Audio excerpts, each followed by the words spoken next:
I've done a lot of like recitals and stuff, but I've never made my own choreography or done it in a week. Like usually we have all year to prepare and we have all this time, but we only had a little bit, so it was kind of scary, but at the same time it was like really fun because I get to make it myself. I was scared. The whole time I was shaking.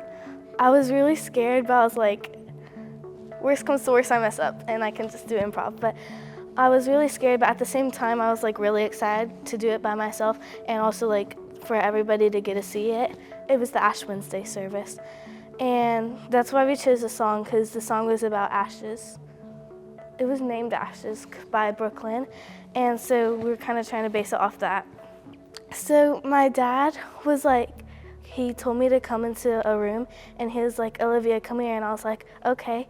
He's like, let me show you something. I was like, okay, and he played the song, and he was like, when I hear the song, I could think of you and envision you dancing to it. And I was like, oh yeah, and I was getting super excited.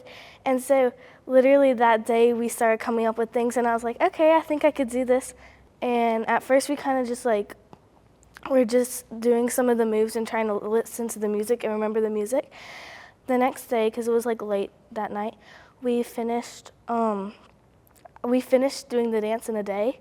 And we came the next day here and we practiced it and we kind of figured it all out. And I was super scared because we only had a week to do it and we had to make it ourselves. But it was still really fun, but I was scared. Yeah, I got a card from some people and some people just told me how like it touched them and it felt really special that I could touch other people and help other people. And I also just enjoyed doing it because it's super fun, so maybe I could do something like that. When I'm older, I want to be a pastor just like my daddy. One time I preached a sermon to him and then I told him I wanted to be a pastor. Yeah, I pretty much want to steal my dad's life. I want to start off and like do the whole process because I know it's really long. And I want to be an associate pastor and just kind of work on that for a couple years and gain knowledge and experience. And then I want to work my way to be a senior pastor. And then I want to also be a professor like virtually, kind of like my dad. And I want to like do that and I want to be a senior pastor and I just want to do kind of like my dad did. I think it's really important to talk to other people and just like figure out what you want to do, because once you figure that out, you just really have to figure out what the process is and then you kind of just got to pursue it. And you just got to stay determined to do it even when it gets hard and there's hardships and challenges.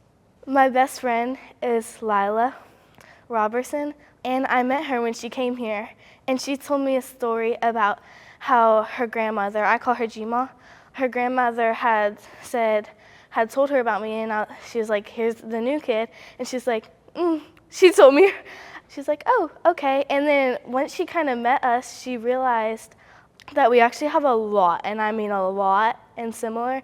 And just from there, after our first sleepover, we had another one, and we just have such a special bond. And so through meeting her at church and meeting her on the bus and at different places, we just came to be best friends, and it was like really touching because she was open to letting me in, and I was scared because it was like my first time here. So it was good to have somebody who was on my side and with me. Oh yes, Miss Vera. Every Sunday, I love to see Miss Vera. She always greets me, and she calls me her little angel. She just loves to share special moments with me, and I love her because most of my family lives in Texas, and so I don't have much family except for my immediate family, and she's just like a good family person in my life, and I love that. Regan, from the moment I met him, he's so sweet, and he just has like this overall spirit of happiness.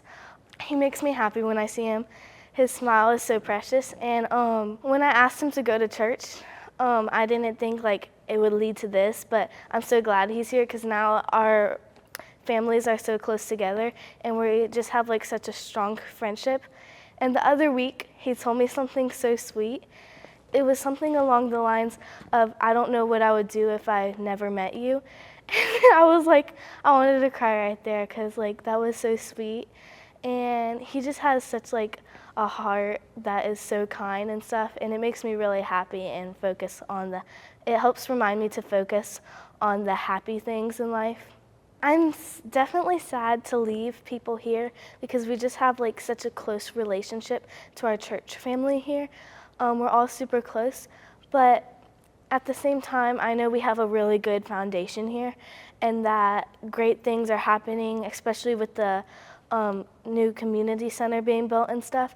I feel like there's just a really good foundation here and that moving forward, a lot of good things are going to happen.